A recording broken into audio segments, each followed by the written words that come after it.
They lost sight of him, then they later saw him floating. Police reportedly retrieved the victim's body from the water, and he was pronounced dead on scene. At this time, officers say no foul play is suspected as their investigations are ongoing. Well, some good news tonight from tourism. The first international flight in 2 years touched down in San Salvador today, the island welcoming Air Canada flight with some 120 guests. Now, Club Med reopened on the island last week, and according to officials, more air arrivals are on the way. Passengers from Paris traveling on Air Caribe will also arrive this Thursday. Well, organizers of Own Bahamas regret to inform that due to health and safety protocols, Own Talks Thrive 2022 that was scheduled for tomorrow evening has been postponed. The Own Foundation will honor all reserved tickets on a new date to be announced. Now, organizers say the public can still look forward to the event, inspiring future and current entrepreneurs on the new date that will be announced. Well, if you've got a news tip or if you've seen news in the making, call the Ion News hotline at 397-6397. We also invite you to send your letters to the editor for publication on all of our social media platforms at Eyewitness News Bahamas at gmail.com. And if you're watching on our Facebook or YouTube page, share your thoughts about today's stories in the comments section. We want to hear from you. We're just getting started in Eyewitness News tonight, but when we come back, Minister of Economic Affairs holding his ground on the price control issue. We've got that story coming up. And later, the Bahamas National Trust tells us their take on the new Village Road roundabout. We've got more on that right after this break.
This segment of the news is sponsored by Corona, distributed in the Bahamas by Jimmy's Wines and Spirits. Welcome back. Here's a look at your Eyewitness News gas tracker. Esso still the cheapest today at $5.71. Shell $5.88. Rubis still peaking at $5.96. Well, it's been 2 weeks since the government announced their decision to add 38 additional categories of items to the price control list. Members of the Retail Grocers Association, as well as wholesalers, have pushed back ever since and were granted an extension to November 1st to comply. Economic Affairs Minister Michael Halkitis, however, says government won't be backpedaling on its decision. Well, I wouldn't style it as negotiations because, we have amended the orders. And what we have done is not gone to full enforcement of the new orders yet, because in our meeting with the retail grocers last week, Monday, and as well, we had a meeting with pharmacy retailers and as well as pharmaceutical wholesalers this past Friday, where they expressed similar sentiments about notice and being given an opportunity to make the adjustment. Of course, they did not agree with the new margins, but we stressed to them that this is a temporary measure in the first instance that we will review afterwards, and we committed to look at some other things that impact their business. While Halkitis reveals that once that extension is up, representatives from the Price Control Commission will be checking if stores are following the new guidelines. He also notes that there will be penalties for those who refuse to adjust their prices, but hopes it won't come to that. There are various penalties, within the law. But what we want to do is, there's you have an opportunity to have people comply, and failure to comply, then there are other monetary penalties. But the idea is that we're not coming down with a heavy hand, so to speak, a sledgehammer, but we just want to ensure that the regulations are being met, and we think that. This time, it will be approximately 2 weeks since the amendments were made that we will be doing the enforcement, and we think that's adequate time to make the adjustment. On to news from the political arena tonight, smudgy. That's how Free National Movement Chairman Dr. Dwayne Sands is labeling the seemingly contradictory explanations of a trip taken to the Prime Minister and other officials to Bermuda. Office of the Prime Minister Director of Communications, Latrey Ramming, says the cost was covered by the party, but PLP Chairman Fred Mitchell suggested otherwise, according to a local daily. Was it a government trip or a PLP political trip, or both, or neither? Seems that the primary mission was to get mixed up in the internal political affairs of another country. And as the facts emerged, the Office of the Prime Minister, and cabinet ministers, and others started explaining. Except, the stories didn't line up. Smudgy. Now, Sands further urges government officials to come clean to the Bahamian people about the details of that said trip. We need to know whether this large delegation of ministers, civil servants, and political hangers-on met with the opposition party in Bermuda as well, or an explanation of why our sitting prime minister got on a stage at a partisan political function. Smudgy. Is he also planning to speak at a Republican rally in the US or a Labour Party event in the UK? Just smudgy. Meantime, the Minister of Economic Affairs expressing the government's mounting concerns of the Special Economic Recovery Zone, also known as CERTS, is extended again. Our Tyler Simonet has the details in this report. With the December 31st, 2022 expiration date for the Special Economic Recovery Zone swiftly approaching, government officials revealed that an extension is not up for consideration. Minister of Economic Affairs Michael Halkitis says that while they understand the circumstances of Grand Bahamians and Abaconians, there is still a risk some members of the public will take advantage of the tax breaks. In terms of this matter, I know there's been some discussion about CERS extension, and we have made our position clear on that, in that when you have a blanket exemption, it leaves room for too much leakage, and we prefer to have a situation where those who are in need of relief, who have not yet have an opportunity to rebuild or repair in the aftermath of Dorian, they can still apply, and on a case-by-case basis, those would be considered and most likely favorably. But to have just the blanket exemption, we found that that does not achieve the purpose of reaching those who really need it. In late 2019, the government declared Abaco and Grand Bahama a special economic recovery zone to provide a number of tax breaks and concessions for those impacted by Category 5 Hurricane Dorian. Due to the COVID-19 pandemic and other factors, CERS was extended to the end of this year. Abaco Chamber of Commerce Director Krista Albury expresses that while she understands the government's position, she claims that some applications in Abaco have been in limbo for months, and if everything is looked at by a case-by-case basis, she fears some Abaconians will never see the benefits of CERS. The Chamber does understand that they don't wish for people to slip through the cracks. But at the same token, I would kindly like to ask the government on this, who in Abaco especially was not affected by Hurricane Dorian and who they feel would be slipping through the cracks. We had widespread destruction.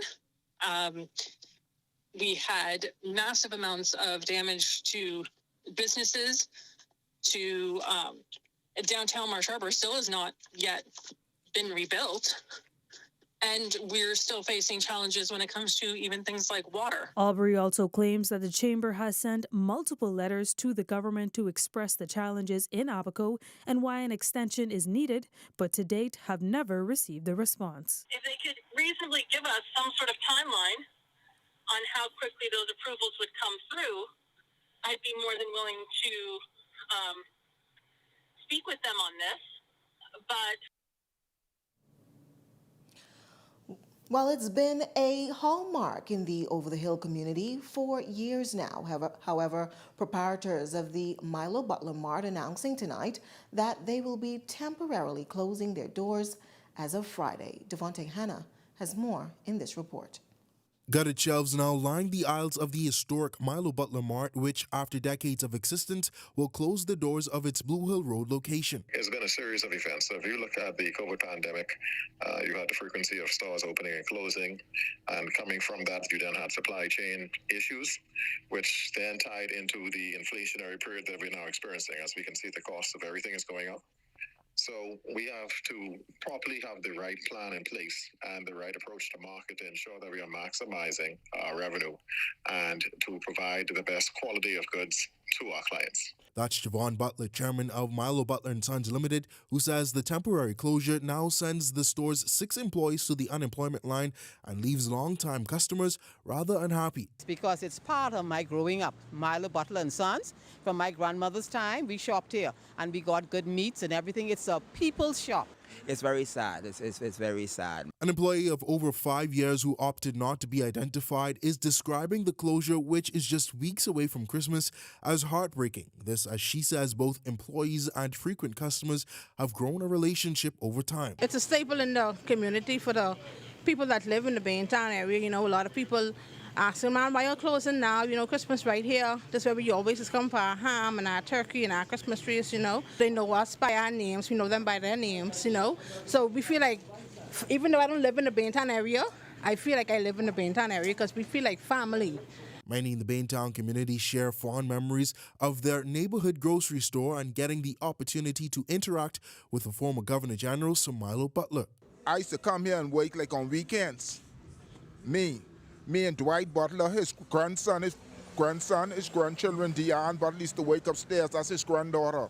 Lady Butler used to come here to push in the trolley on Saturday, and he'd sit in the chair in the corner of the store. As the Governor General and police officers used to stand to the door and watch us park grocery. They feel bad to know, look like things just falling off and no one could bring it back together. Butler says they can't wait to rebuild and refurbish for a better customer experience. Bittersweet. Of course, you know, when you pass in, the store will be going under renovations. We would like to be able to service the public. But knowing what the end goal and the end game is, we are comfortable and confident that what we will represent to the public, they'll be completely satisfied. Now, this location that has serviced the needs of those in the Bain and Grantstown community and the entire capital will be closed in just a matter of days. And officials say that they hope that this closure will only last for just a short while. Devontae Hanna, Eyewitness News.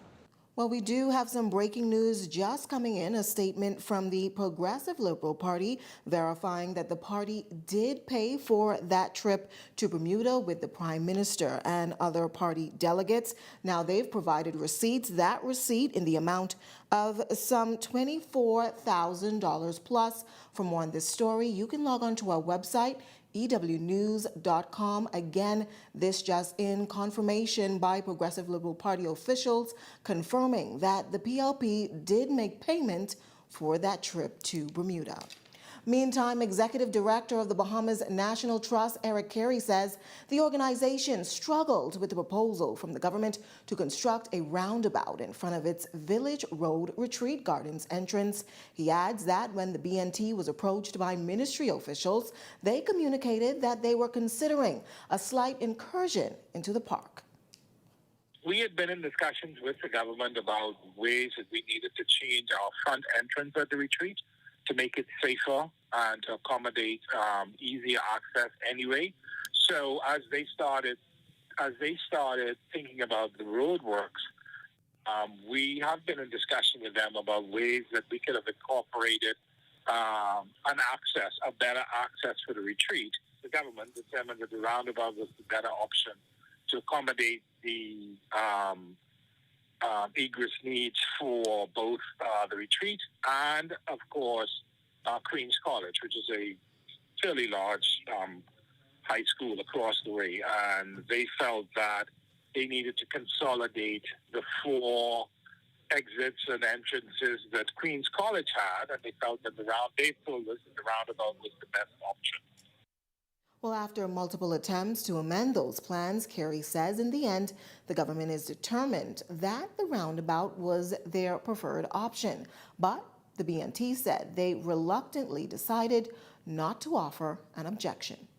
You look at today's conditions, you look at today's realities of traffic, development, infrastructure, etc., and you hope that you can design a protected area that is resilient, that would not be impacted by future works, but there's no 100% guarantee. So we're hopeful that we don't have any repeats of this in the future. Well, still to come in Eyewitness News tonight, the nation's youth being celebrated in a very special way tomorrow. We've got that story coming up. But first, here's a check on tonight's weather forecast.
This segment is brought to you by Island Lux Sportsbook.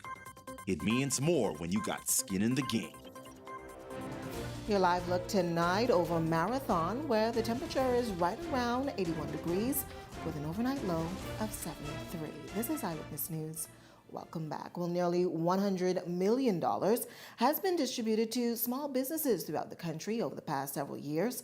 This according to Executive Director of the Small Business Development Center, Samantha Roll. Now, the arm of government under the Economic Affairs Ministry was launched to provide financial assistance to small businesses in the country to help them thrive, as officials describe those businesses as the backbone of the country's economy. And according to Roll, investments in these businesses will continue.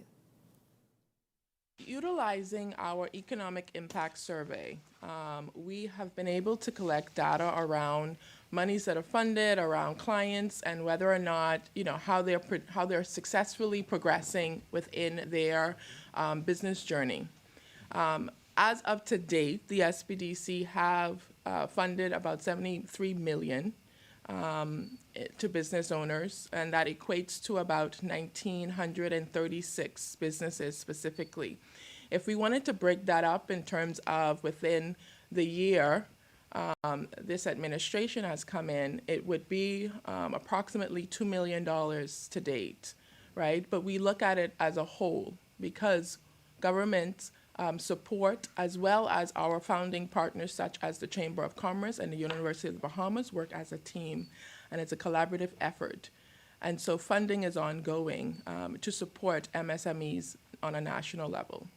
Roll went on to note that officials remain responsible in how they provide those fundings to the micro businesses seeking support, ensuring that applicants meet the criteria. If you compare $2 million in 1 year to $73 million over the course of 4 years, there are a couple of different variables. So we would have received an uptick, certainly within the year of 2021, having to do with the pandemic. So that's one aspect of it. The other aspect is looking at how we properly streamline the way that we assess business plans, the quality of the business plans, and providing business development to our entrepreneurs to make sure that they are successful. It is one thing to give away money. It's another thing to make sure that it is sustainable. Although the month has been moving quickly, October isn't done just yet, which means the Ministry of Youth, Sports and Culture is still celebrating youth, and for the remainder of the week, they will be rewarding those making a difference in the community. This according to the Director of Youth, Shandia Neely, who announced the National Youth Award will be held tomorrow night at the Diplomat Center on Carmichael Road. Now, Neely says this year the night will be filled with the usual awards and a few surprises. And we see who will be winning the top prizes, the Prime Minister's Cup, the Minister's Cup, the Director's Cup, and just a celebration and a highlight of our young people in entrepreneurship, personal triumph, education, sports, arts, so many different categories. We're going to see who's going to win Youth Organization of the Year, who's going to be the Youth Ally of the Year, and whatever other surprises the night has to bring. We want everyone to tune in Wednesday, October 26th. The red carpet starts at 6 p.m. I'll be on the red carpet because we're outside this year. And the show starts promptly at 7 p.m. You don't want to miss it. Now, Neely says not only will young people be celebrated at the event for their achievements, but she says it will also be a night to showcase talented youth. To see talent, we're going to see fashion, we're going to see all that is good about the youth in our nation. We're going to have performances by Sturmon, by Colin Christopher, by Shafane Burnside. We have our hosts, Marcos Ambersan, Urabana Apia, and you're going to get to see the officers of the Division of Youth in their formal wear, and other ministers of the government, our minister, the Honorable Mario Boleg, and so many other persons who are going to come and join us as young people descend on BFM. Well, still to come in Eyewitness News tonight, our Randy Smith has the latest from the Sportsplex. Good evening, Randy. Jeanette, DeAndre Ayton and the Phoenix Suns look to right the ship tonight against the Golden State Warriors. Also, Buddy Hield and the Indiana Pacers were in action last night. Hear more about it coming up in Eyewitness Sports.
This segment of the news is brought to you by Hennessy, the spirit of sports in the Bahamas. Good evening, everyone. I'm Randy Smith, and welcome to Eyewitness Sports. Heading off tonight, a lot happening in basketball. After a seesaw start to the season, DeAndre Ayton and the Phoenix Suns look to right the ship tonight against the defending champion Golden State Warriors. Tip-off is set for 10 p.m. Through 3 games this season, Ayton is averaging 19 points and 8 rebounds in just over 32 minutes per contest. Just playing Suns basketball, making sure we communicate in the long stretch as well, but also focusing on our defensive coverages and just making sure we stay sharp. We can't really have any breakdowns, but really treat this as a playoff game when it comes to mental focus. Finally using what we've been working on against each other, finally seeing the progress and just seeing the chemistry between us. I could say we've been very talkative, especially when we've been fatigued, and that's what I've been liking about this group. We've been very competitive, where we're beating up on each other a little too much. You know what I'm saying? But we're ready. And it's a good group of guys. We want to bring in the battle. Also in the NBA, Buddy Hield and the Indiana Pacers have yet to get their first win of the season. Indy fell 120-106 to the Philadelphia 76ers last night. Hield had 18 points, 6 rebounds, and 6 assists in the loss. And in beach soccer news, the Bahamas women's beach soccer team took on international competition for the first time in years over the weekend. And now they're looking to build on that experience moving forward by becoming more active on the international scene. It's going to take us a while. Hopefully, we've had some new players that have joined. This will be their first international competition. But we have, I would say, veteran players, but they're young. So our veteran player might be 19 years old, but they're a veteran player who's been playing, who's had maybe like 3 international competitions this year. I don't think the Bahamas realizes that, yes, with the men, they also have women who are playing beach soccer, and they can be fantastic and wowing just like the men. And so... Well, that does it for us in sports, but stay tuned. Eyewitness News continues in a moment. I'm Randy Smith. Have a great evening.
You're watching Eyewitness News.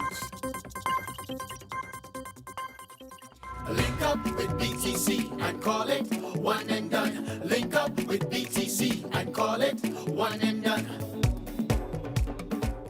I'm Corval Pyfrom.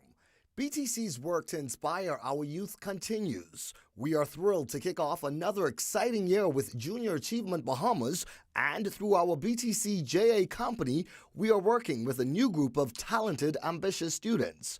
And after a 2-year-long hiatus, well, all around, it is great to be back. This year, BTC is hosting us in a new space. We have a new group of students. We have a new vision for our company, but it all boils down to succeeding, and that is what we intend to do with our group of students who came from almost every school is represented with BTC's Junior Achievement Company. So we are truly excited to host our students and to transform them from followers into leaders. BTC has impacted me by getting me out of my shell. I wouldn't say I was shy, but I was kind of shy when I first came in this company last year. And I am very excited about being a part of this JA company this year. This upcoming year, I'm looking forward to winning Product of the Year again and just working with my colleagues just as last year. And I'm glad that we're in person this time, so we have more of a one-on-one and get to know each other more and can work better. We've been waiting for this for so long, and after 2 years, it just feels like I started the very first time in BTCJ. It's exciting to meet all the new kids coming in face to face. Our BTC advisors are ready and the students are excited. Here's to making this another award-winning BTC JA year as we inspire, prepare, and succeed. These are still the moments that move us. I'm Corval Pyfrom. Be well and be back here. Next, BTC Connection. Well, again, before we close tonight, we want to remind you that OWN Talks that was scheduled for tomorrow has been postponed due to health and safety protocols. Now, the OWN Foundation will honor all reserved tickets on a new date to be announced at a later date.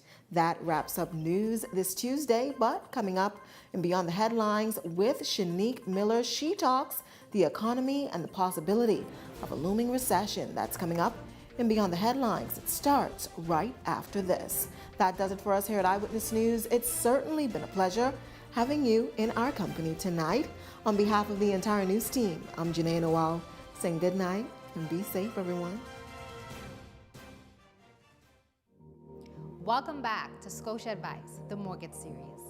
Last week, we started out on this exciting journey with the team from Scotiabank, and today we will continue to explore more tips and information that can get you ready to take on the process of acquiring your own home. Let's start by saying congratulations. You have made the decision to move on up and make the transition from renting or living with your family into the empowering journey of home ownership. With me today is Mr. Michael Munnings, who is the manager for the Scotia Main branch, who will be sharing more with us about what you can do to make this exciting process as easy as possible.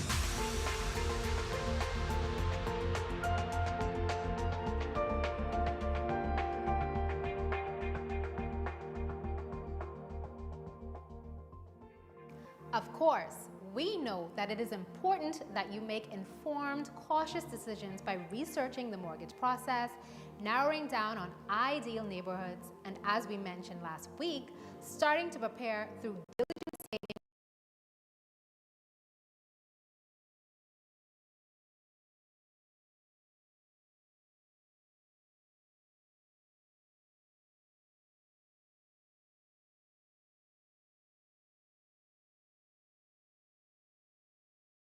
Expectations along the way. Of course, at Scotiabank, we are here to assist and to help get you prepared for this important decision. First, let's talk about finances. Currently, Scotiabank offers up to 85% financing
Beyond the Headlines is a production of ILTV Studios and cannot be reproduced or represented in part or entirety without express written permission of the Verizon Media Group.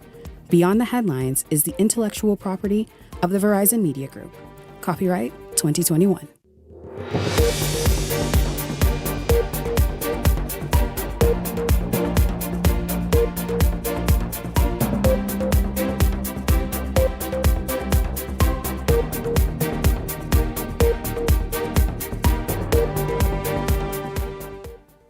A leading financial expert is warning Bahamians to put systems in place ahead of a recession. How severe will the economy contract? Well, we'll talk about it tonight.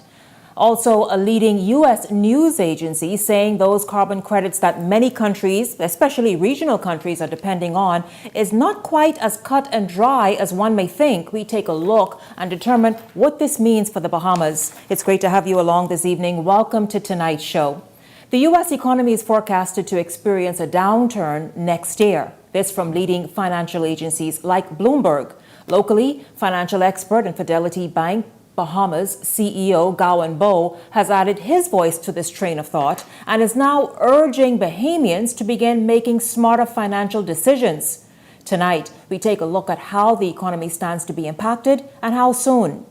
We're going to welcome now this evening to the show Gowan Bowe. Listen, good evening to you. It's good to have you on the show as usual, and even to discuss something as serious as this. Thanks, Shanique. And you know, sometimes I think we over-exaggerate having difficult conversations. That the reality is we could choose to bury our heads in the sand and hope it all goes away, or we can confront it. My grandfather always said to me, you look the beast in the eye. So to me, that's my version of looking the beast in the eye. Yeah, Bahamians certainly don't want to hear this. I mean, we see Family Island residents complaining about the cost of living and all the rest of it. And so we'll get to that. Let's just jump right in. You're sounding the alarm, and we have seen the reports coming out of the United States of an impending recession. However, Economic Affairs Minister Michael Alquita says he's choosing to speak positively and will not say that a recession is imminent. What are you basing your warnings on? Well, to be honest with you, I think that we have to learn that even though we are an island nation, we don't live in a bubble. And so we have to be mindful of the global economy. So I don't think it's very wise for us to dismiss what is taking place internationally and not forewarn persons. It doesn't mean that I am actually putting mouth on this, like people would say. But to be honest, is it wiser for me to say, well, looking at all of the factors in the United States, and I'll come back to why that's so important, is it wise for us to ignore those and say, well, we can be all right? And the reason why I say it's not wise is the United States is our largest trading partner. Yeah. Tourism is our largest contributor to GDP. Tourism is actually a luxury spend. So when you see your largest marketplace for tourism, in terms of who do you export it to, we say over 75% comes from North America. If they are likely to go into a downturn, and let's not play games here. In the United States, they're only debating whether the technical or clinical definition has been met. They've already had 2 consecutive quarters of negative growth. So that, in all sense of the word, is a recession historically. Now we have the politicians who are saying, yeah, but we're still seeing positive employment numbers. We're still seeing consumption taking place. So even though the consumption is negative, we're not really in recession, right? If you listen to like Jeremy Powell and the Fed, there's a reason why they are continuing to bump interest rates, because they see inflation, but they realize that it is not structurally sound, that there's a bubble, and they're trying to get if there's this bubble. To burst this bubble before it expands too much, and then people, when that, you know, think about a hot air balloon. If it is allowed to rise too far and then it bursts, you are likely going to die from the fall, because it's going to get so high and then you crash and you have no ability to have a soft landing. And you hear the term soft landing all the time. So the Fed and other central banks around the world, like the UK, they are trying to, if you will, stop this bubble getting too high so that when they pop it, it lands relatively safely, even though it's going to be painful. And then they're hoping they'll be able to spur the economy thereafter. Those are all big gambles, though, because they're not dealing with a business. They're not dealing with a household. They're dealing with national economies.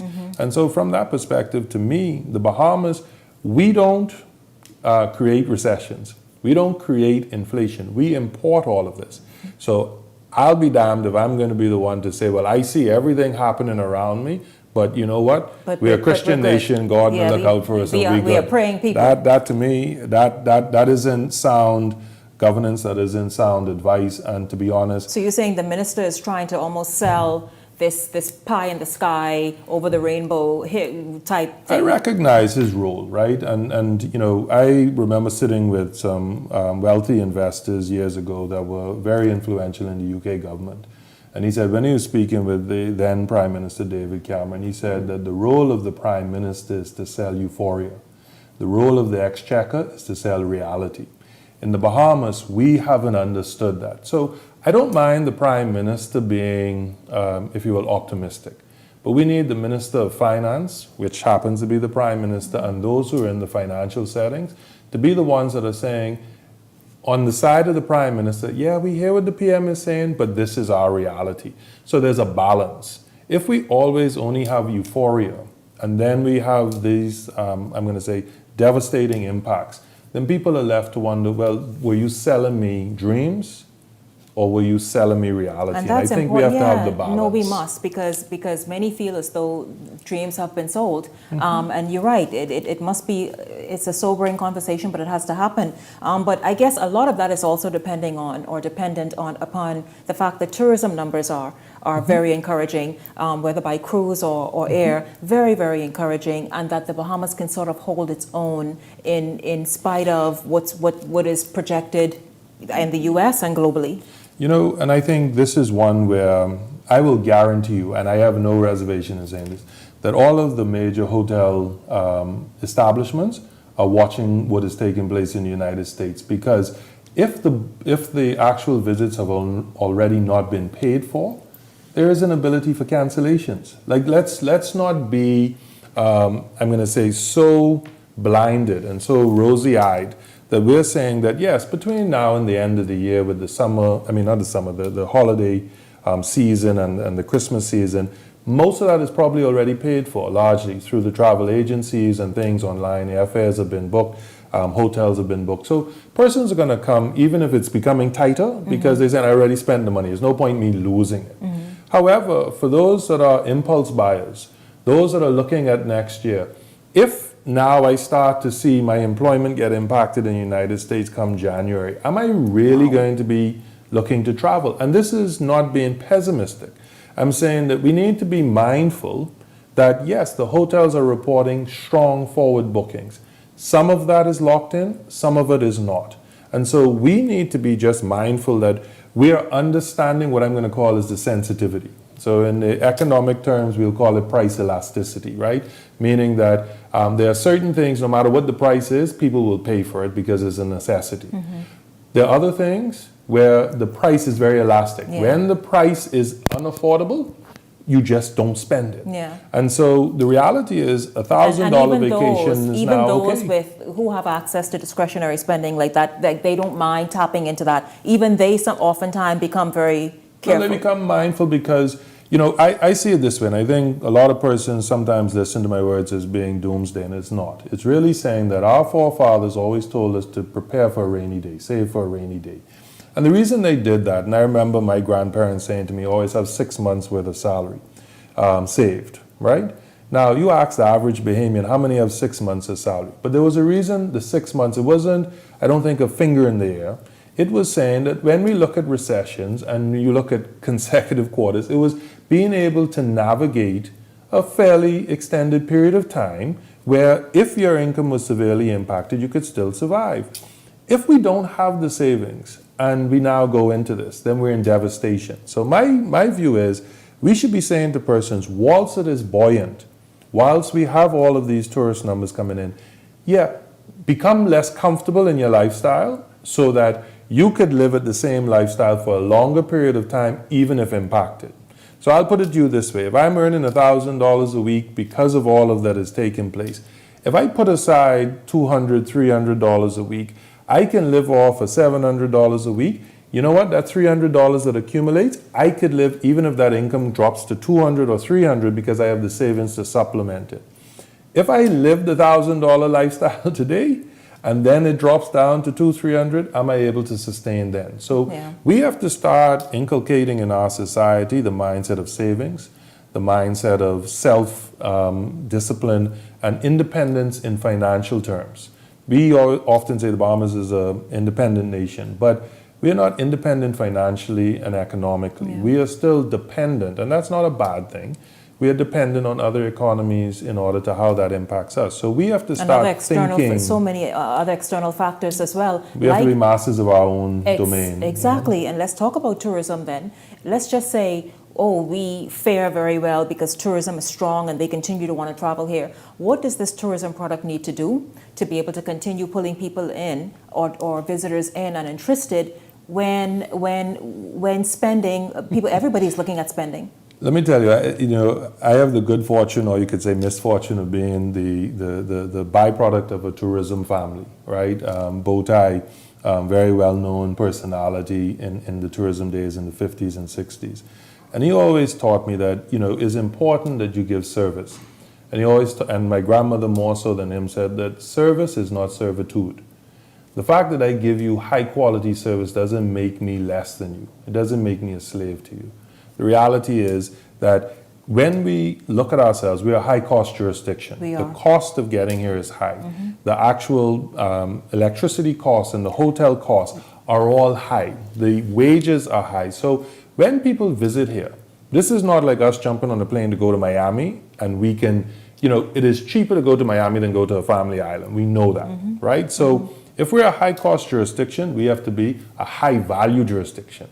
We have to make people feel welcome. We have to be pleasant smile, no sour faces, no argumentative tones, no failure to listen to what the customer is wanting, and understand that we make their lifestyle such that they say, man, look here, these people is like my family. They was home with me. They made me feel like a part of their society. And that's why the second home societies and the Exumas and the Abacos and the Eleutheras, you see it because they become part of the communities. Right? And we have to bring that same mindset into all of the Bahamas, because everyone jumps on diversification and say, well, if tourism is so up and down, should we go somewhere else? But we have billions of dollars invested in tourism, and the question is, have we maximized the return from it? And have we gotten all out of it? How do we further maximize it? I mean, because I imagine there are areas still untapped or underexplored. Pat Raming always speaks about the culture and saying that tourism is more about heads in beds. And we hear that term too often and loosely used. Because he said people don't come to sleep in a hotel room. They come for an experience. True. And so when we look at what is the experience of coming to the Bahamas, the reality is, we are not always very proud because it is what the resorts have created. So when we look at culture tourism, when we look at ecotourism, when we look at sports tourism, these are all elements that are right there for the taking. It may require additional investment, it may require additional focus, but it is available. And so we get so focused in saying, well, let the major properties promote their casinos, their water parks, and their beach, as opposed to saying, let's promote the jurisdiction and saying, when you come, you may sleep at the hotel, but you know what? The rest of your day, you can be doing so many things to understand what it means to be Bahamian, that when you leave, this is your second home. This is not a place you visited. This is a place where you call home and you want to come back. I think we've taken too much for granted and become very lazy with our tourism product. So if the recession is imminent, and you're not saying that it's guaranteed, but just understand what's happening globally, how much of a contraction, I don't know if that's a word, or contracting of the economy that we can expect? And this is the one where I say that we're hoping that the Fed is a lot smarter than people may give it credit for. And the reason why I say that is the Fed has taken a very hard line that it is going to increase interest rates to beat the back of inflation. By increasing interest rates, and maybe it's worthwhile explaining why that's creating the recession, and I would call it a contrived recession in the US, that what they're saying is during COVID-19, the US printed money. So you stayed at home, the US didn't, through productivity, create money. They just literally turned on the presses. And did that. And handed it out. So what ended up happening was you had an influx of cash, so people were spending. people still have some of that money. And then you had very cheap borrowing rates. The Fed rate was near zero. So they've steadily increased that rate. And what is that doing? That's making the cost of borrowing more expensive. So if you were used to living your lifestyle on the basis that, I could borrow at 3%, borrow at 3.5%, now that is 6.25%, right? So 6.25%, double. So when I look at what I have to pay in terms of paying back, it is doubled on the interest rates. What's going to happen to my spending pattern? It has to change because now more of the money goes towards servicing the debt as opposed to consumption. So they've taken the deliberate view that in order to contract the consumption that is leading to this inflation, we're going to increase interest rates. They also have expressed the view that as it creates this downturn in the economy, contraction, recession, whatever term they want to use, it is going to be short-lived because what we will then start to do is lower the interest rate steadily So do in you order think to they'll achieve jumpstart that? it. Because we don't need an extended, it's already tough as it is with the inflation and all the stuff. Who needs an Shanique, extended? I can tell you this much, that the person who has the crystal ball ain't gonna be in the Fed, right? So they're not there with any guarantees. They're using their experience and they're using their expertise. And so I put it this way, an economy is like a freight train.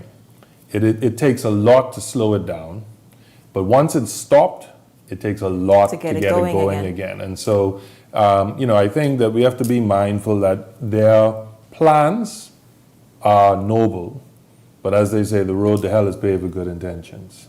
You're speaking to a population generally that rarely pays attention, or especially, when the topic is tough, you just it's just like glosses over, right? So they ignore it really. How do you get people to pay attention to what you're saying? Bahamians. You have to start speaking candidly to them, right? And I think that sometimes the politicians and certainly the political class for decades now has, they may not like hear me saying this, but they've dumbed down the economy because they've always said, don't worry about it, trust me. Yeah, we got you. Right? And the reality is government is a microcosm of society. So let's look at some of the bad practices of government and look at society. Does government have any surplus reserves? The answer is no. Does the average citizen have reserves? The answer is no. Does government have a national plan that is looking out 25, 30 years in order to match and change course when necessary? The answer is no, even though they started it back in 2014 and 15. Does the average household have a budget and a plan so that they can map out where they're going? So I think that oftentimes when things go bad, we look to the government and say, what are you going to do and what have you done for me lately? But the government only is a part of us, meaning they can only give us what we've given them in taxes. They don't have a money tree, they can't pull it elsewhere. So we can't say, well, I don't want to pay you taxes, but I want you to help me when things get rough. And I often say Bahamians want to live a capitalist lifestyle with a socialist safety net, meaning that we want to ball it out, but if something goes wrong, we want someone there. And the reality is you can't have both. If you want a social safety net, and that's why you see it with the Democrats, you see it with the Labour Party in the UK, they are very left-wing, and their view is bigger government, more social benefits, more social programs, but that means more tax. Yeah, and does that And even, so we have to understand the we're not here balance. discussing government models, etc., but does that even work in the long term? Is that better for society? Who knows? Well, I don't know, and we look at the Marxism in terms of Karl Marx, which is more communist and saying, state. We've looked at the U.S. economy that has been deemed to be a capitalist society, and to be honest, who knows what is the correct model? It changes, and people's mindset changes, and there are advantages to both sides of it. But I think the Bahamian government, from as long as I've been observing, I'm relatively young, is what I'm going to call a center government, because we don't want to be left or right. We're trying to be all things to all people. We are capitalists because we're looking for investment, but we're socialists because we can protect you if something goes wrong. And we have to start, and that's why the political parties are laughable, because there's no discernible difference from the perspective that they don't, philosophically and economically, they don't really diverge. They both hold the same view, and because they emanate from the same system, meaning they're just splinter groups that broke apart. But we have to now decide whether we want a left-wing type society where we're going to pay more taxes but greater social benefit, or we want more of the capitalists, which is saying that we allow economies to run and then we look for the aspects that put moral suasion on businesses and consumers to look out for their brothers.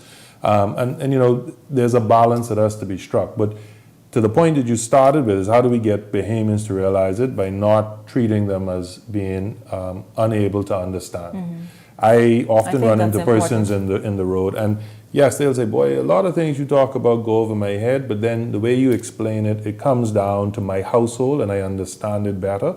And so I have a greater appreciation. I wouldn't venture to say I know as much as you, but Gowan, I appreciate that you will at least speak candidly. And I say that there's no point me saying to you things will be all right when we have a lot of headwinds, we have a lot of choppy shores in front of us. So I would rather say to you, look, we have a lot of rough road ahead, but I can be with you. And these are the things I'm willing to do with you, but this is not going to be me doing it for you. It is much more important for us to teach a man to fish than to give him a fish. I agree, absolutely. So you're telling Bahamians to prepare, meaning save, do some stuff. You gave an example sort of the $1,000 a week and what they must take out of that and just put it away. But Bahamians are screaming and saying, save from what? Yeah. Save from what? Because who is not underemployed is just trying to regain where they were, that kind of thing, or even gain employment. How do they even do that? And I realize, and that's not me trying to be a lecturer or, trying to come from the bully pulpit, that I understand the challenges and difficulties in life. But I think at some point we have to realize that you have to pay the piper.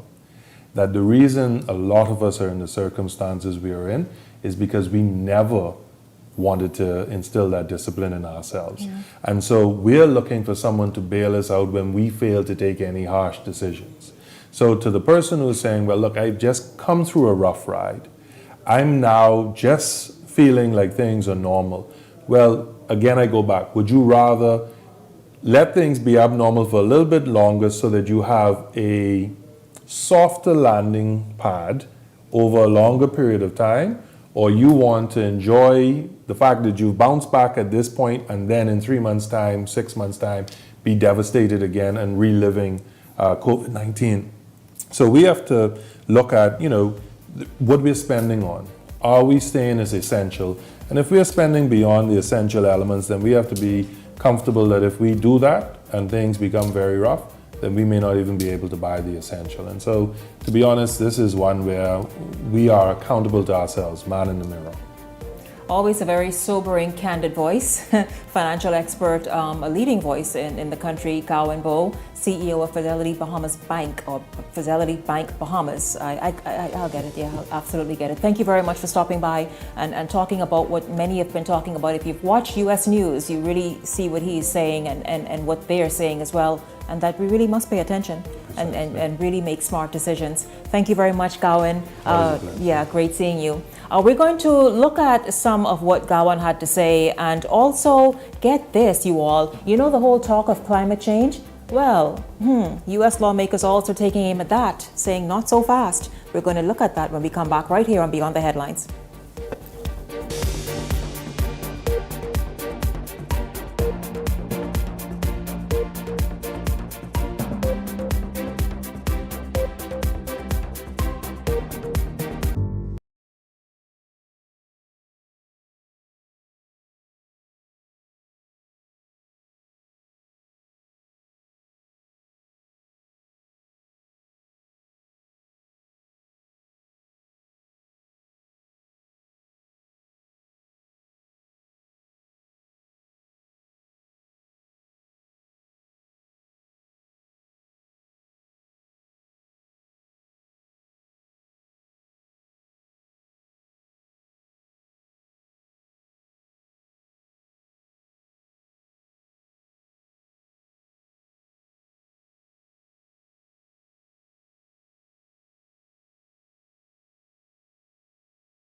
Welcome back to Beyond the Headlines. It's great to have you tuned in. I hope you all are really enjoying this and paying attention to the conversation tonight. And we're going to continue really along with many other things because it's now the opinion segment, the hot topic segment. And so welcome to Beyond the Headlines. Cassia Stewart, BTH contributor. Good evening to you. Welcome to the show. I know you sat by as I was talking to Gowan Bow in the first segment and you were there nodding your head a lot. He talked about this sort of what more than likely is a pending recession that the Bahamas may experience. You know, we've been talking about this for about 6 months now, and it seems as if we're the only ones who are speaking. And like I said to you, finally somebody seemed to understand what we were saying, because, you know, you cannot, like he used, put your head in the sand and pretend that it's going to go away. You know, the reality of a tsunami is coming, whether you want it to come or not. And so America is already in recession, and you know, their definitions of 2 quarters of negative growth is a recession. And you know, I've just gotten some text out of the U.S. from Texas saying that the cattle production has been down now, so beef prices are going up. And so you're going to see the whole industry is not just industry is affected by this recession. We heavily depend on tourism. And tourism basically is fueled by discretionary income, you know. For other words, that's fun money, that's extra money. That's extra money. If you don't have the extra money, then you can't come to the Bahamas and splurge and go into the expensive nightclub where the water is $16 for 1 bottle of water. And so that is all being affected. And so we have to begin to prepare. And I'm glad Mr. Bow was the one, I guess, who reiterated what we've been saying. So that, you know, it's not just coming from me and you, but listen, other people in the industries are saying now we got to embrace for the pending recession. America is already in a recession. It's not coming, it's already there. We just now have to embrace, we have to, you know, more savings. But of course, the issues we've been having is saving what you don't have is another issue. So, you know, we have a lot of work to do. But he also, and to piggyback of one of the points he made is that, you know, you got to blame yourself, some of us, because a lot of us took for granted the educational opportunities that were giving us, right? Then we didn't give ourselves the extra skill set to be able to get that extra job, to put yourself in the different economic categories. You know, I try to teach my children and everyone I come in contact with, listen, every opportunity you get when it comes to making yourselves better, do it. It's called sharpening the saw, sharpening your skill set. Proverbs says, Ecclesiastes says, you know, when an axe is dull, it takes less effort to chop down the tree. But if the axe is sharp, it doesn't take that much effort. In other words, if you have the skill set, you can be able to climb the economic ladder quickly. And then have those extra money to save in case there's a recession.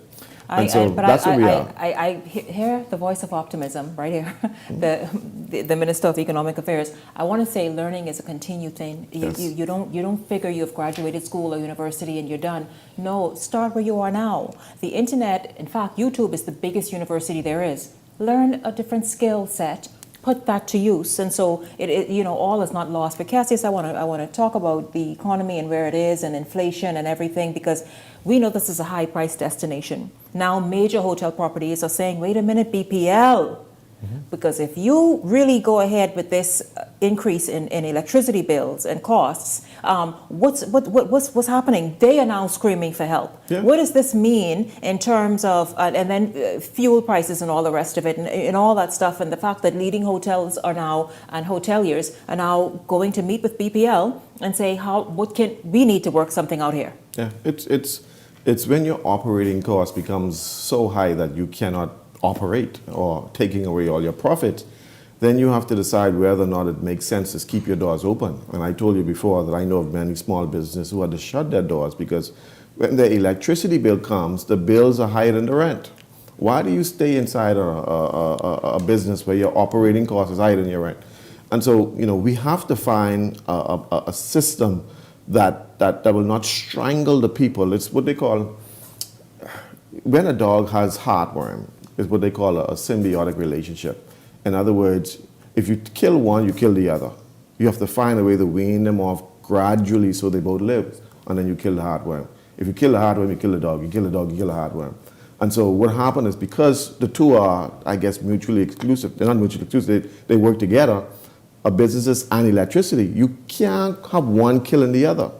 So your electricity bill can't kill the business, because if your electricity bill kill the business, then you can't pay the electricity bill.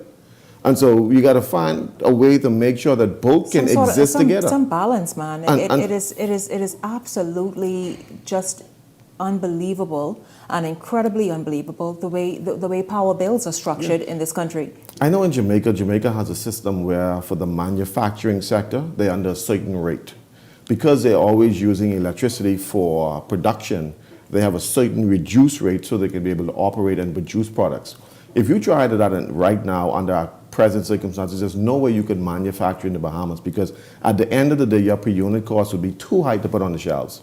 In other words, if you're producing 1 unit of goods that's supposed to be at value at $2, by the time you didn't factor in your cost of labor, which is high, your energy cost, which is high, that's $15 in a $2 market.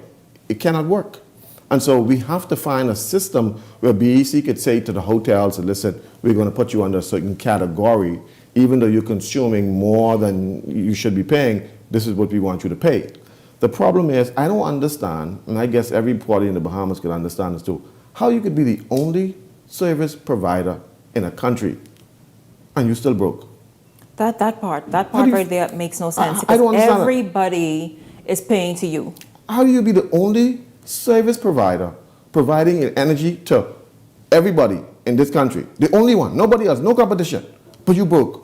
And then, Cassius, you know what I want to ask you too? It's great that the hoteliers can do that. They can go and meet with BPL and hopefully come up with some sort of workable solution, right? But the average person, the average household doesn't have access to the BPL board and say, let's meet and let's talk. Yeah. How are they expected to manage, particularly as you think about what Gowan just said about the recession, the U.S. Experts there and industry insiders talking about a recession? How does the average household work with escalating power bills? You know, I guess I hear the Prime Minister said that those who operate under $150 or X amount of kilowatts, they get reduced rates or whatever like that. The trouble is, the category of people who operate under those are very, very small, because, because electricity rates are so high, everybody's bill is normally over $150 anyway. And so, you putting this restrictions and saying because you have a certain amount or 150 or 180, then you get a reduced rate. Everybody's paying more than that. Like I said, for me, whether I turn on my light or not, my light bill will be almost $1,000. Whether I turn on it, if I shut off the breaker for the month, I can still get a bill for $1,000. I've grown to accept that, because that's the way it is. There's no system to what they do. Mm-hmm. And so BPL, they need to understand that you have to have a relationship with the people you need. If you kill us, we can't pay your bill. If we can't pay your bill, you can't exist. And so you got to find a way that works for both of us. But for the likes of me, no citizen in the country could understand why you ain't got no money when you're the only one selling this product. Just mismanagement, eh? I don't understand. Management. This is why we need accountability, and this is why we need independent people to look at this and say, listen, why is it that we cannot turn a profit after 50 years and you're the only one? You still broke? Mm-hmm. I can't understand And from decades ago, it is not just I can't now. understand that. It's just You may have a generator breakdown. That's where redundancy comes in. So if you're turning a profit, then you have what they call them contingency funds to be able to deal with that. You have insurances on these generators and so on. But you ain't got no money. Then when you look at the top brass of BPL, how much they're paying, how much the board gets paid, big payouts, big payouts. But then you still broke. How do you have big payouts? You can justify big payouts when the company ain't turning a profit. Well, Cassius, I'll tell you this, Family Island residents certainly don't want to hear you say that, because they are now screaming ouch as a result of the increase in the cost of living. In fact, and I hope to be able to present some of their views this week on the show, but they're talking about the cost of food, gas, electricity. What is the solution for those residents, many of whom make a smaller wage and earnings, and then are subjected to higher costs across the board? You see, you got to understand what's happening here. When it takes you, the ship from the U.S. to the Bahamas, to Nassau, that's the first leg. Then those items are now then consolidated and put on the mailboat to go to another leg. So then there's another shipping port. And so you got Exuma, Eleuthera, Cat Island, Long Island, Rumkey, and so on. While the government subsidized the mailboat at some point, there's still a cost associated with shipping those things. And so I saw one bottle of alcohol almost $10. What? What you mean, the regular alcohol? The green one that I like to use, almost $10. Where you saw it? I ain't gonna tell you. I ain't gonna say. No, I mean here in Nassau? In the Family Island. In the Family Island. Wow. One bottle of alcohol, almost $10. I wanted to buy some alcohol because my head was hurting. I cut my head hurt because that give me a further headache. Almost $10 for a bottle of alcohol. That's crazy. And so we have to, we are compounding this problem because we need to find better ways of getting products. And I mean, of course, some of that may be extra percentages on by the merchants, right? But you can't have a marketplace where you're strangling the people and the people can't survive. So we got to find that balance in this country. We still have not found this balance. While we're in a country made of different islands scattered all over the place, it makes it difficult for logistics, but we have found a way to make it work, but we got to make sure that we optimize it so that, everybody in every island is comfortable. Because while we're making money in Nassau, people in Lutry ain't making no money. People in Abaco ain't making the kind of money. People in Long Island, Cat Island, one man told me in Cat Island that he could write his name on a $5 bill and spend it, and in 2 days I'll come right back in his hand. In other words, because there is no economy. There's no economy. There's no circulation of money. So that goes to 3 hands and went right back in his hand. And so that just shows you that there is no economy. And so we have to now build economies in these islands, but we also got to make sure that it's affordable for every Bahamian. Well, Cassius, I'll tell you this part right here. This is, Gowan sort of touched on it slightly, but let's just go in. It seems the United States, certainly attorneys general in several states, are hitting at the carbon credits matter. In fact, they are calling the whole climate change argument and propositions, what are they calling it again? I wrote it, foolishness. That's right. That was on Fox News. We are unable to show the clip from Fox News show yesterday, so that we don't infringe on copyright laws. However, 19 attorneys general from states across the United States have filed lawsuits stating that the carbon credit move is hurting the energy industry, among other industries as well, and they are not prepared to let that happen. What is this development, Cassius? Yeah. Just when we thought, okay, this is wonderful. This carbon credits deal is great for countries like in the region and small island nations, and including the Bahamas. Now, the U.S. is saying no. So you got to understand. Okay, like I keep saying, this carbon credits issue is being pushed by the Democrats. This is a leftist ideology. They're pushing this green theory, this green theology. Well, not theology. Green, I guess, agenda. The green agenda. The Republicans don't necessarily support this green agenda because, of course, Republicans believe in fossil fuels and so on and so on. They still believe that fossil fuels has some values. The Democrats are saying no, the fossil fuels produce carbon emissions and so on and so on. And so right now, these 19 attorney generals are saying to these banks, say, listen, we are going to sue you because what you're doing is you are giving monies and assistance to people who don't produce carbon, but those who produce carbon are still in fossil fuels. You're penalizing them. And so they're suing these major banks in the U.S. now. I know that the Prime Minister has this on his top agenda. And I'm just going to say to the Prime Minister, if you can get some money, get some money. But don't make this your legacy, because this is going to collapse. This is not sustainable. What do you mean it's not sustainable? Because anybody would say, you know what, the whole climate change argument is a good one. It's solid. We see what I guess the destruction of the environment has led to.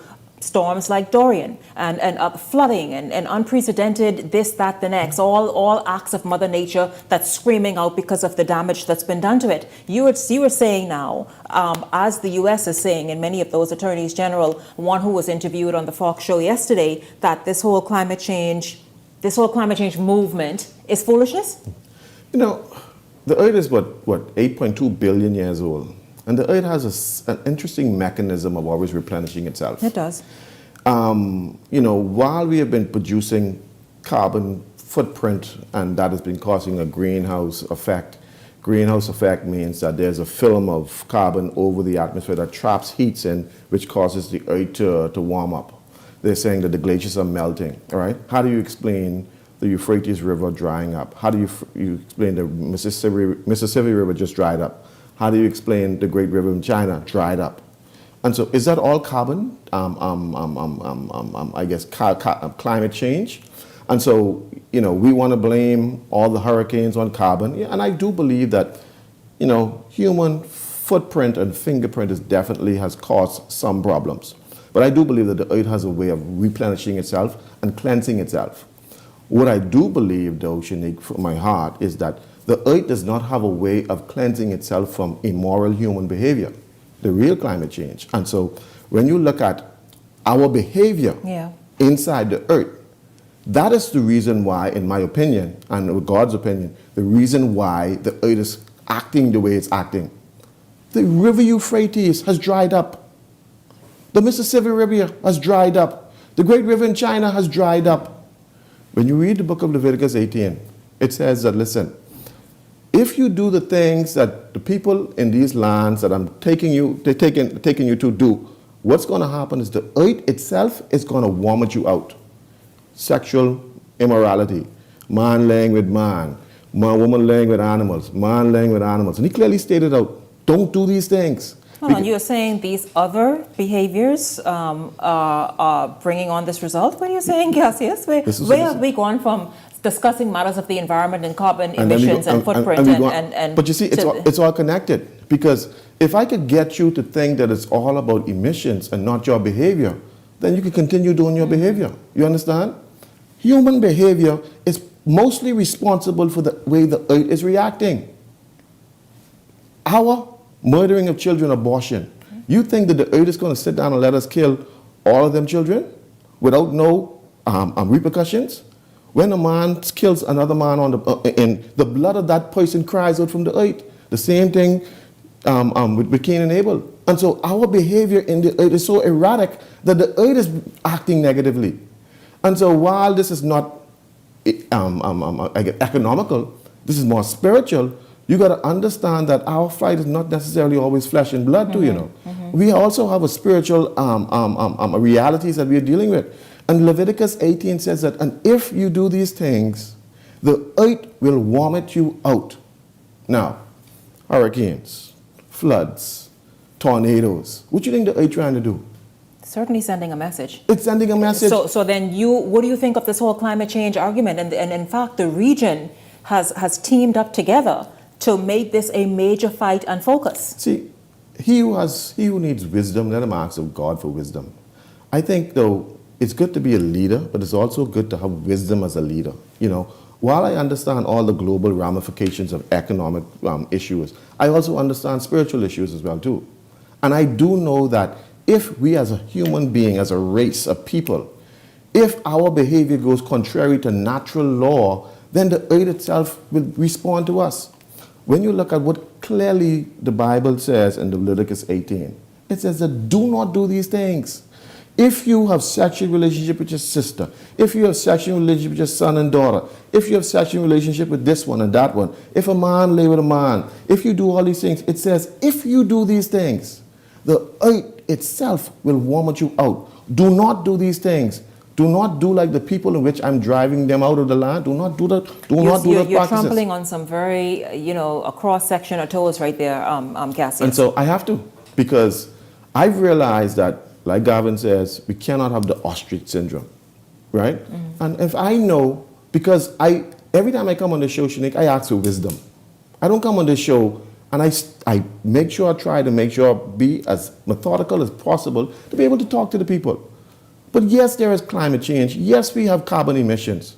But look at how many children we abort. Look at our sexual behavior. Look at our immorality in not only the Bahamas, in the world. So if you don't think the devil's smart enough to know to create some red herring to say, okay, let's create this issue so that they can keep doing what they're doing, but let them believe that it's this.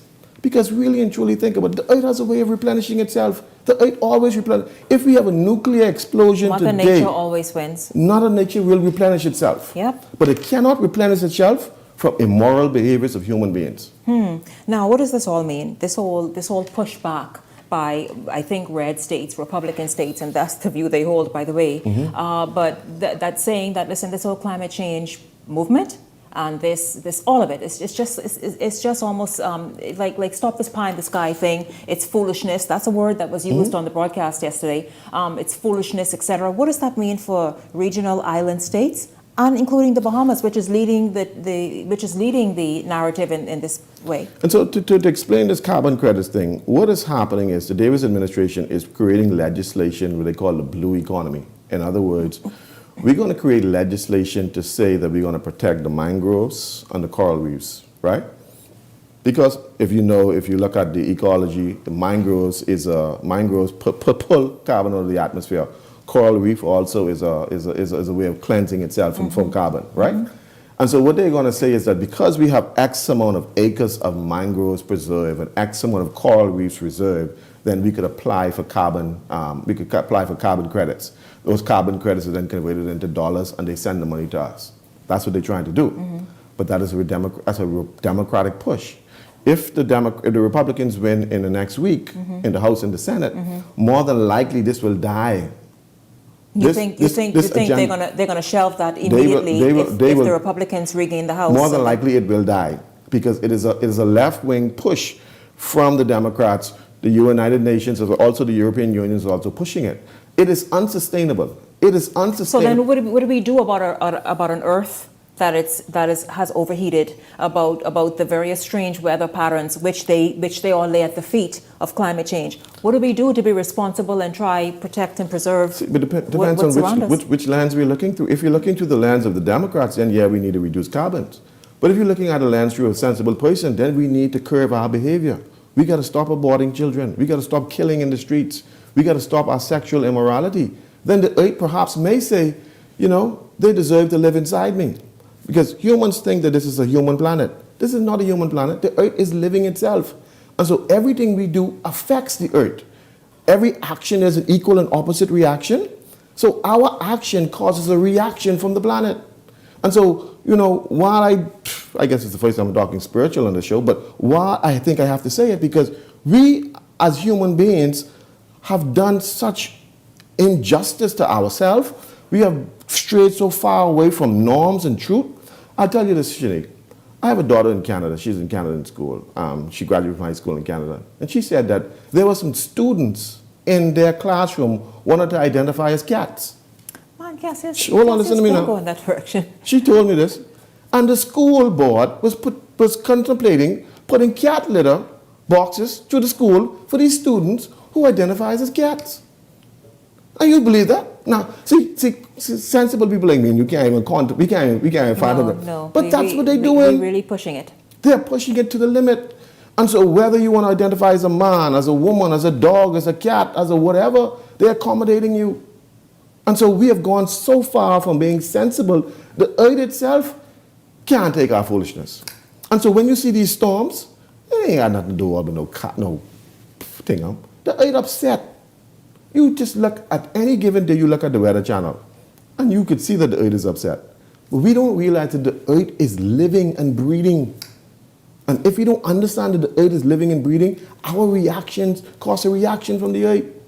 You can't kill people, abort children, and think that there's no consequences for that. There's a consequences for everything we do. Everything we do, there's a consequences for. Cassius, I tell you, you're never short on opinion. I'll tell you that part. And opinions also that vex a number of people. I think you enjoy that as well. Don't write me. I'll tell you that. The opinions expressed are those solely of the guests. I only say what he say. Yeah. But I thank you. I only say what he say. Yeah. Whatever the king say, I say. Yeah.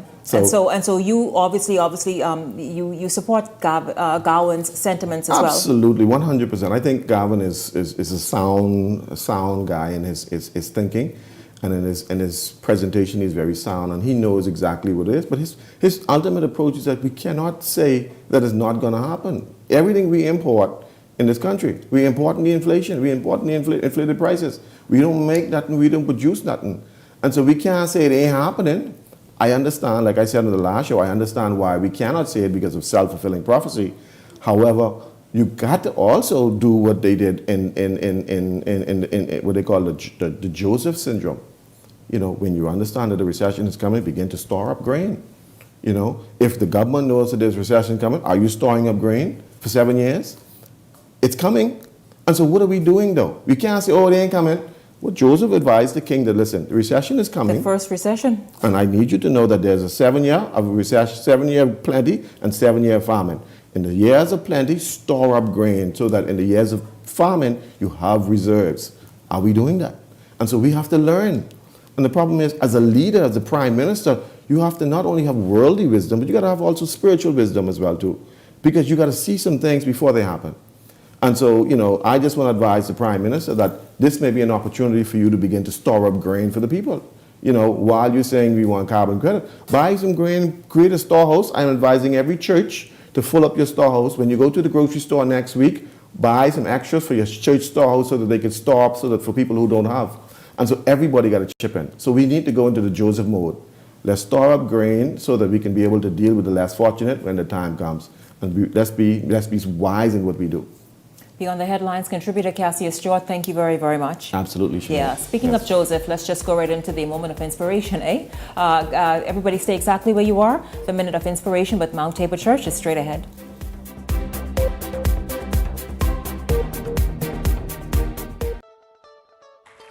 For example, when it comes to our physical healing and health, we don't need to ask God to heal us if it's your will.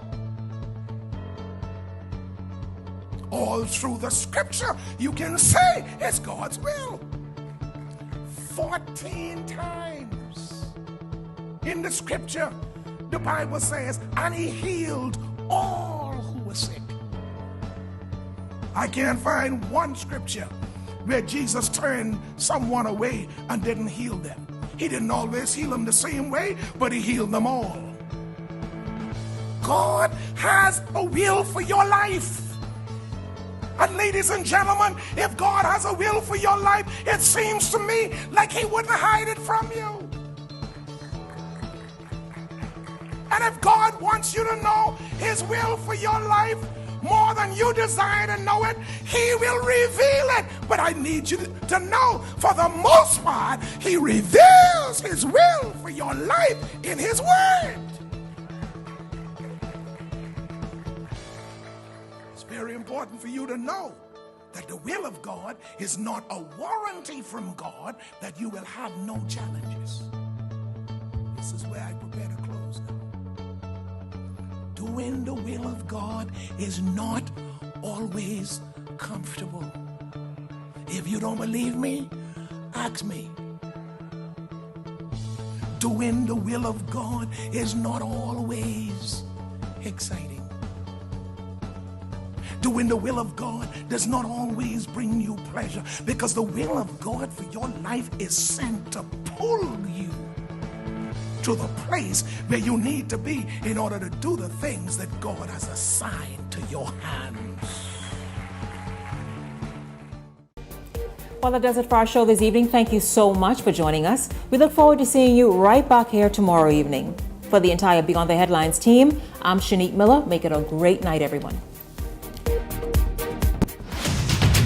The Verizon Media Group, home of ILTV, Paramount Systems Limited, Eyewitness News, and Beyond the Headlines.